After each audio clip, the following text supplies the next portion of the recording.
You know the feeling, right? We are literally drowning in an era of endless productivity apps, life optimization tools, and this massive, unrelenting pressure to just always be on.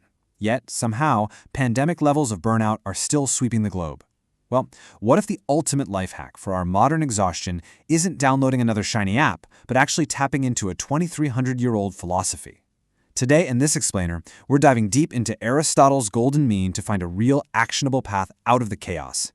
Let's be honest for a second. Most of us are grinding ourselves completely into the ground without actually making any meaningful progress. We're totally trapped on this frantic hamster wheel of simply being busy. You know, Socrates actually warned us to beware the barrenness of a busy life, and yet here we are, treating a packed, stressful schedule like it's some kind of badge of honor. But true productivity looks entirely different. It's about calmly and selectively building a foundation, quality over quantity, working smarter, not harder. Because without that balance, we just constantly bounce between two incredibly toxic extremes. On one end, you've got hustle culture, pushing us to work 12-hour days, basically treating our extreme stress as a personal failing that we should, just meditate away. And then, when that inevitably fails, because it always does, the seesaw slams all the way down to the other end, total apathy. We completely disengage, we check out, and we just give up. To break this endless, exhausting cycle of burnout, we need a completely new framework. All right, let's jump right into part 1, eudaimonia, the ultimate goal. Before we can even think about fixing our daily habits, we have to actually define the target. Aristotle called this ultimate goal eudaimonia. Now, we often hear this translated simply as happiness, but honestly, that's wildly misleading.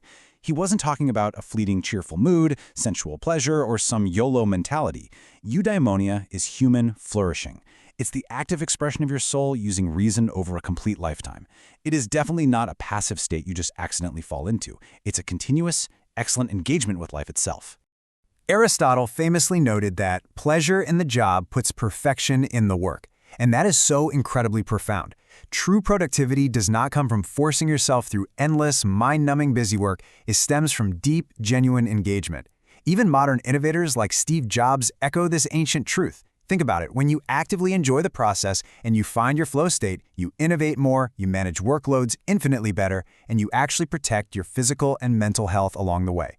Which brings us to part 2, the golden mean explained. So, the secret key to reaching eudaimonia relies on this concept called arete, which essentially means virtue or excellence. Think of a knife, right? A virtuous knife is one that cuts cleanly. It does its job perfectly. For us humans, arete means performing our distinct human function, which is rational activity with absolute excellence. But here's the catch. This excellence isn't about blindly following a set of rigid rules. It actually requires an incredible, finely tuned sense of balance. You see, virtue is never a fixed, stagnant point. It's a sliding scale right between two disastrous extremes. Aristotle believed every single ethical virtue sits perfectly in the middle of a vice of deficiency on one side and a vice of excess on the other. Too little confidence? Well, that's cowardice. Too much? Recklessness. Courage is that golden mean right in the sweet spot. And the exact same goes for money. Stinginess is way too little. Wastefulness is way too much. But generosity is the perfect balance. Excellence is quite literally always found in moderation. Now, this is absolutely crucial. This golden mean isn't a strict one-size-fits-all mathematical average. It is entirely relative to you and your specific context. Handing over your wallet to armed thieves is the exact right balance for an armed civilian. That's not cowardice, that's just being smart. But if a highly trained soldier did the exact same thing in combat, they would rightly be criticized. The golden mean actually fluctuates based on the changing circumstances of your own life. Moving along to part 3, practical wisdom in action. Okay, so knowing the theory is one thing, but how on earth do we actually locate this tricky middle ground in the messiness of reality? The vital bridge here is phronesis, or practical wisdom. Navigating life is honestly like walking a wobbly tightrope. It requires constant, micro-adjustments, supreme awareness, and tons of flexibility. Because ethics isn't some perfect mathematical blueprint, you need practical wisdom to read a specific situation and decide on the fly, okay, what is the right amount of courage or generosity for me, right here, right now? Back in the day, Socrates thought that if you simply knew what was right, you would automatically just do it. But Aristotle knew human nature way better than that. Just knowing the good is absolutely not enough. You can't just sit there and read a book about being productive. You have to physically build the character trait through repeated action. You become courageous by doing courageous things. You become productive by actually practicing productive habits over and over until they literally become second nature. Let's apply this to you in Part 4, Correcting Your Imbalances. Aristotle completely acknowledged that we all have natural biases towards certain extremes. We all lean one way or another. The trick here is honest self-assessment. Once you identify which vice you naturally lean toward, you can't just aim softly for the middle, you have to actively overcompensate.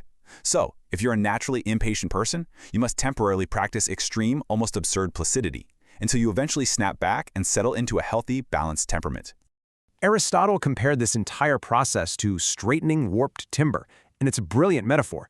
If a carpenter has a piece of wood that's bent way far to the left, they don't just gently bend it to the middle. No, they forcefully bend it far to the right so that when they finally let go, it rests perfectly straight. If you are terrified of public speaking, for example, you have to drag yourself into excessively social, super uncomfortable situations for a while. Eventually, just standard communication will feel perfectly balanced and natural to you. What's amazing is how this ancient method maps perfectly onto the best modern advice we have today. Ditch those stressful, rigid goals in favor of designing daily systems. As modern experts constantly point out, winners and losers often have the exact same goals. Achieving a goal is just a momentary change. But if you focus on the process, the daily system of small deeds, you build an automatic habit of excellence. You commit to the system, and the results literally take care of themselves. And finally, Part 5, Flourishing over just existing. So why go through all this trouble to straighten our warped timber in the first place? Because Aristotle warns us that work, or what he called a scolio, is merely a means to an end. It's literally just what we do to survive. In our modern hustle culture, we've been brainwashed to view leisure simply as recovery time just so we can go back to working harder. But the ancients believed true skole, or leisure, is where real life actually happens. It's not mindlessly doom scrolling on your phone. It's the active realization of your human potential through deep learning, quiet contemplation, and cultivating virtuous friendships. So, as we wrap up this explainer, I want to leave you with this. Take a hard look at the extremes in your own daily routines and ask yourself, are you just running on the hamster wheel of endless, exhausting tasks, or are you actually building a life of true eudaimonia? Remember, excellence isn't some magical trait you're just born with. It's a habit you actively choose to practice every single day. So take a hard look at your own warped timber, apply some practical wisdom, and start designing the systems that will allow you to truly flourish.